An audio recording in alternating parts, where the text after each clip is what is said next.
Noah and Kate, Chapter 26. Noah opened his eyes blearily the next morning, protesting against the distinct sensation of being dragged upwards, against his will, through a hedge, backwards. He hated these mornings, or evenings, depending on his shift, when waking up felt like being resurrected from the dead. Waking up was supposed to be pleasant and dreamy, with pillows and blankets around and a comfortably grumbling gut, not the full-scale body assault that this was. Everything hurt. Every joint moved stiffly. Some of them even made noises they never used to make. He made noises he never used to make, and not the good kind, either. He sat up and heard an old man groan with the effort, and realized with sadness but not surprise that the old man was him. Okay, maybe not old. On the way to old. Old adjacent. It took him a moment to orient himself, too. That was the other thing he hated about these hard mornings. The room around him was almost inky black, the bed beneath him small and narrow, and as his senses reluctantly roused, he heard the vague sounds of a truck starting up somewhere, and echoey voices calling out. The call room, of course. He was in the call room at the station, where he'd collapsed last night. This morning? After a grueling shift. He and his temporary partner had stumbled in around 5 or 6, or 0 dark stupid, as they usually called it, and he'd barely had time to take off his boots before falling face first into the bottom bunk, already asleep. He rose up now on stiff knees and patted the top bunk for evidence of another sleeping body. Nothing. The guy must have cleared out earlier. Oh, to be 19 again, he thought wistfully, remembering how young the guy had been. He was a new hire, still a rookie, and looked like he hadn't started shaving yet. At least to Noah, anyway, who felt every minute of his 30 years, if not more. He switched on the little desk lamp next to the bunk and rubbed at the grit in his eyes. His stomach was roaring at him, and not just in the usual way. This time it was indignant, verging on outraged. He'd skip the shower and grab something to eat, but first, coffee. He grabbed a clean t-shirt out of his go bag at the end of the bunk and pulled it over his head, inspecting his pits when his arms were up. Not too rank. Nothing the medics out in the break room hadn't smelled, or smelled like, before. He scooped his phone off the floor, not even the least bit curious how it had ended up there, and left the room. The light flooding in through the large glass garage doors blinded him as he emerged, and he stumbled as he walked on sock feet into the break room. Emma was seated at one of the tables, flipping through a magazine and chewing languidly on some sort of breakfast sandwich. His stomach lurched, began roaring again. "Good morning," he said, his voice thick and gravelly. He went right for the coffee machine and grabbed the fresh pot, splashing a healthy dose into his favorite mug and bringing it back to the table with him. He sat down heavily and put his feet up on the chair beside Emma. "You look like hell," she said. "Thanks." "Rough night?" She put her sandwich down. It had only one little bite out of it, and his stomach ached for it. "Aren't they all?" he replied. The sandwich had bits of cooked egg wobbling under some melted orange stuff that had to be cheese. When she looked over at him, he tipped his chin at it. "You gonna eat that?" She looked down at it and shrugged and slid the plate over to him. "Knock yourself out." There's no dignity among an ambulance crew, he thought happily, and certainly no social niceties. He took the sandwich gratefully and tore off a chunk, swallowing it down with a gulp of coffee. "What time you guys clock off?" Emma asked. He closed his eyes, feeling decidedly bovine as he chewed the mixture of egg and cheese and English muffin. 5 or so. "How's the new kid?" "Good. He's young and fit, really gung-ho." Emma snorted. "Aren't we all? At first, anyway." Noah grunted some sort of assent and kept chewing. He tore into another bite before he'd even swallowed the first one down, and swore he could feel his blood sugar rising, his brain perking up with the influx of glucose. As soon as his brain began to clear, As soon as thoughts other than get vertical, get coffee, get food started filtering in, the first image to pop into his head was Kate. Kate. Kate in his arms, pinned up against his wall, impaled by him as he drove himself into her. Kate. So sensually, wantonly gorgeous, writhing around and moaning. Dear God, he hoped that hadn't been a dream. He fished his phone out of his pocket and checked the screen. A text notification bubble was there waiting for him, and he smiled with relief when he saw the message. Good morning, stud. Lowercase o, underscore uppercase O. He peered at the emoticon on the end and frowned. Quickly, he typed back, Good morning, gorgeous. What's that symbol? Sorry, don't know what all the hip kids are doing. To his delight, her answer came back right away. It means I have one pupil blown. As in, you blew my mind? He let his head fall back and laughed. Emma looked up from her magazine, eyebrows up. What's so funny? Nothing, just text from someone. She went back to reading. He thumb-typed his reply. I love that you know stuff like this. Paige never gets any of my jokes. He waited for her reply, and when it didn't come, he looked at his message and cursed. Yeah, that's what she wants to hear, Kincaid. You comparing her to your sister. He quickly typed another message. I really enjoyed last night. He erased it. What a dumb thing to say. Of course he'd enjoyed last night. Who wouldn't have?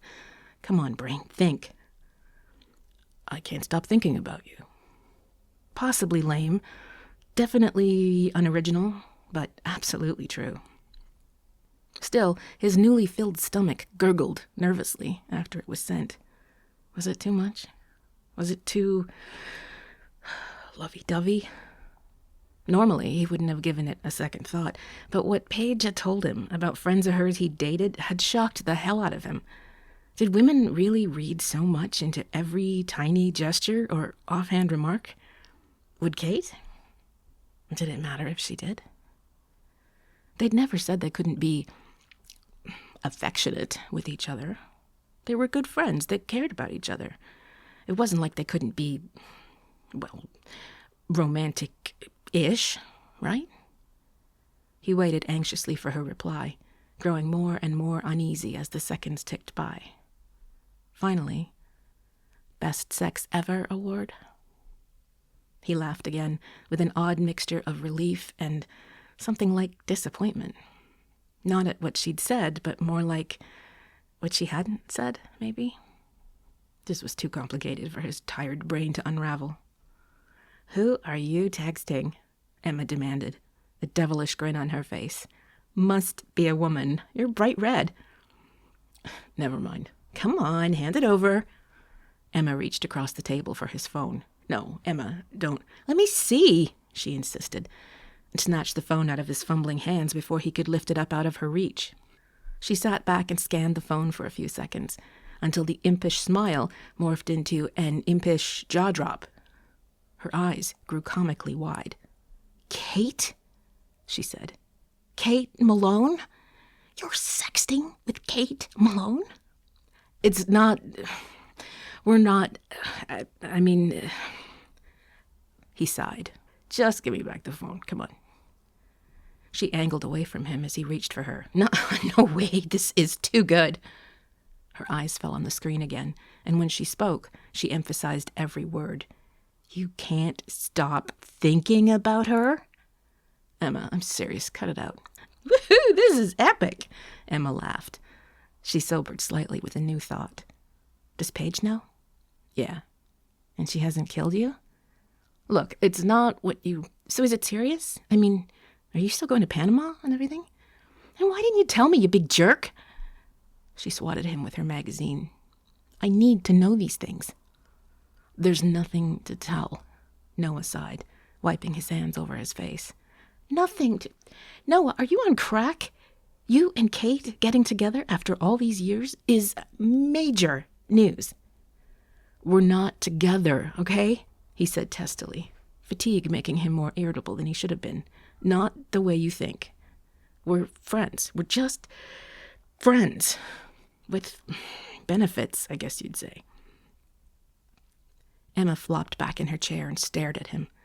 She said nothing, which was actually worse than if she'd spoken, or burst out laughing, which is what she looked like she wanted to do.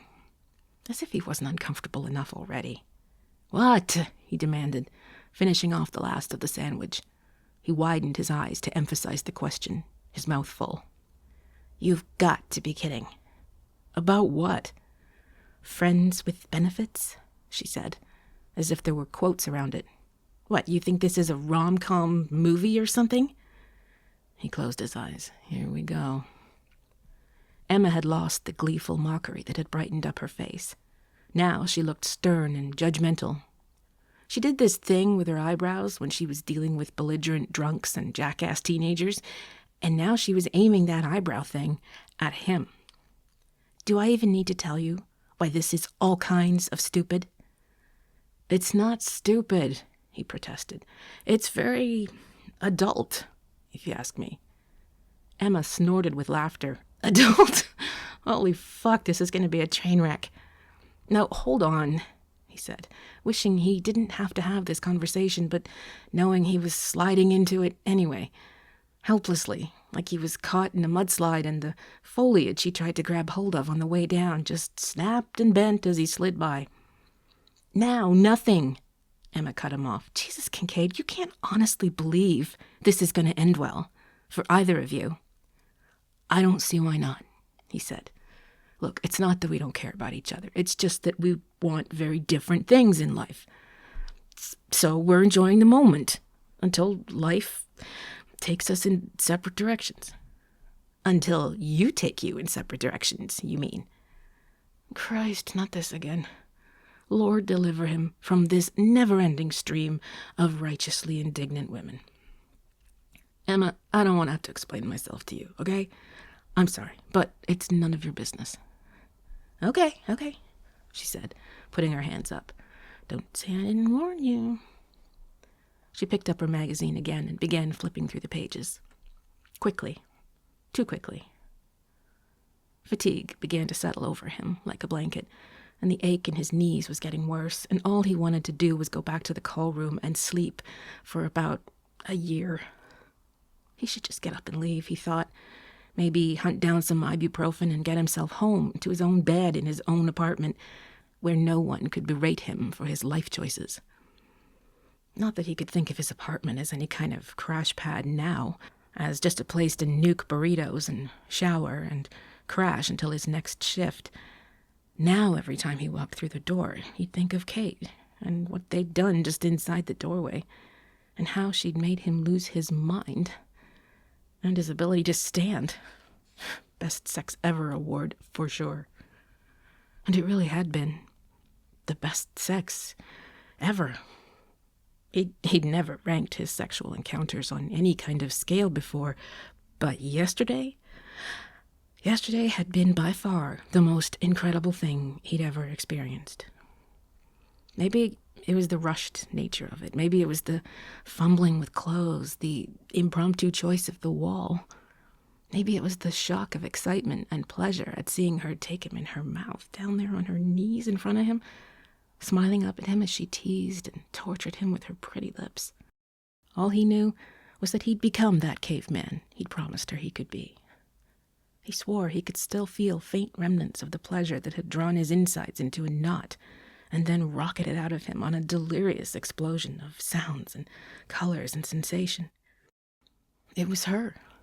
He knew it was because of her. He knew that her cries of pleasure had spiraled him higher and higher until he'd known he was going to break. But it wasn't just the sounds of a woman in the throes of orgasm that had sent him over the edge. It was her, Kate. So sensual and gorgeous and pliant in his arms, so dreamy-eyed and beautiful, so utterly his. His the way another person could be. His in that wild, breathless moment when desires collided and bodies joined, and in the way that he knew, without putting it into words, that he was hers. He swallowed and cleared his throat. He took in a shaky breath and downed the last of the coffee. "Look, Emma, I'm sorry. I don't mean to be rude," he said, putting his feet down. I just had to go through the 3rd degree with Paige, and I don't want to go through it with you. Hey, no problem, she said, but her voice was clipped. She flipped the pages faster. Come on. She paused and looked up at him, eyebrows doing their thing. I just want to know one thing, she said. Do you really think you can just go back to being friends afterwards? We haven't stopped being friends, he replied. So, yes, I do. Emma just shook her head. What? Why is this such an outrageous idea? Never mind what happens in the movies. This is real life, which is complicated as fuck. Sometimes people just don't work as a couple, right? Right, Emma nodded. And in that case, you stay friends. Friends you don't have sex with.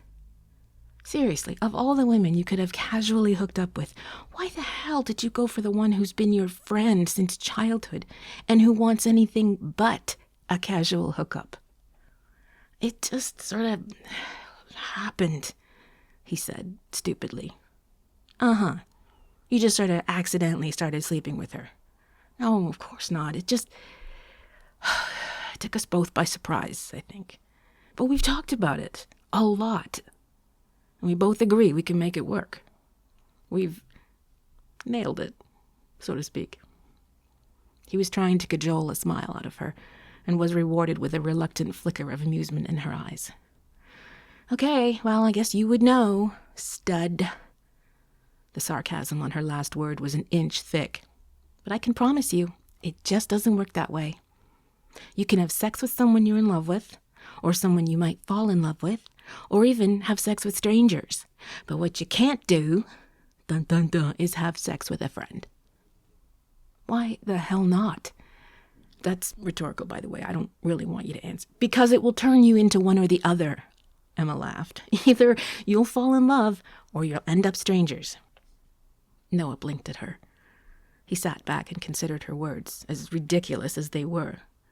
There was no way he and Kate would ever become strangers.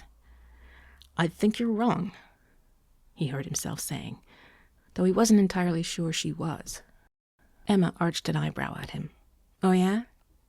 Ever wonder what happened to my last partner? We hooked up, too. All casual-like. All very adult. Convinced we could handle it. Fast forward to now, we're not in love, and he relocated across the country. Noah stared at her. Are you serious? God, that's terrible. She shrugged, but he saw a flash of pain in her eyes. I learned my lesson. If you start wanting to have sex with a platonic friend, well, then you aren't really all that platonic anymore. Come on, Em. Noah scoffed, trying to be gentle. I'm sorry about your ex, but it doesn't mean friends with benefits thing can never work for anyone. I mean, you're kind of full of shit, hon. Do you want to have sex with me?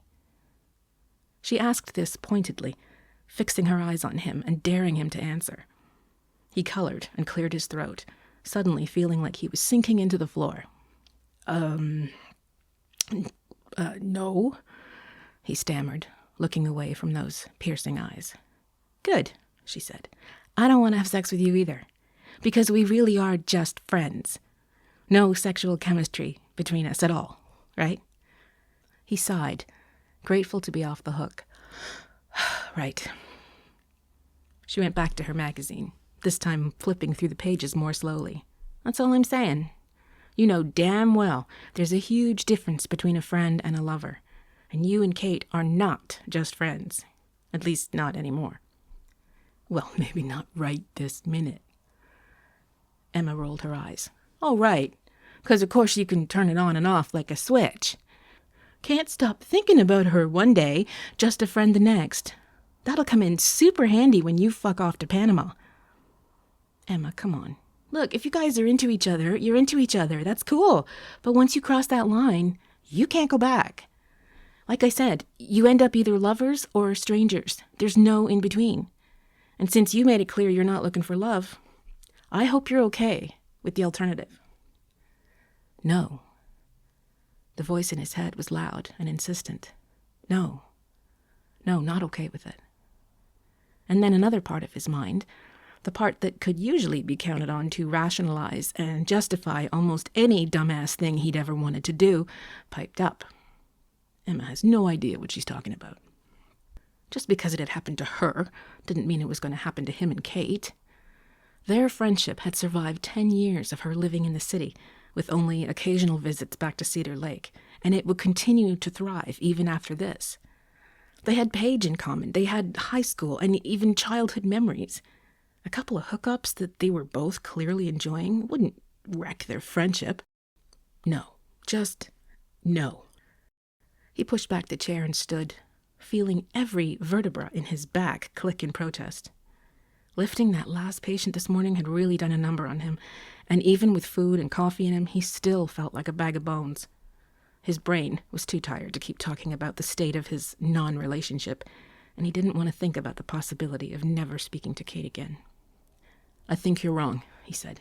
"I know you're wrong." "I hope I am," Emma said. "I hope you don't miss her and her sexy little texts when you're down there sweating your ass off." Great. Just what he needed. A serving of doom and gloom with a big old order of guilt on the side. What the fuck was she trying to do to him? Did every single woman in Cedar Lake want him to settle down and stay put, or was it only most of them? "I gotta crash," he said. "I'll be in the call room if you need me." "Sleep well," Emma said absently, absorbed in her magazine. He went back to the call room, back into the cool, quiet darkness, and fell onto the bottom bunk, which still held some of his heat. He punched the pillow and settled into it, closing his eyes. In the few seconds of awareness left to him before he sank into sleep, one thought occurred to him. He'd never responded to Kate's last text about the Best Sex Ever award. He'd have to do that as soon as he woke. But the thought was lost to sleep, and so was he.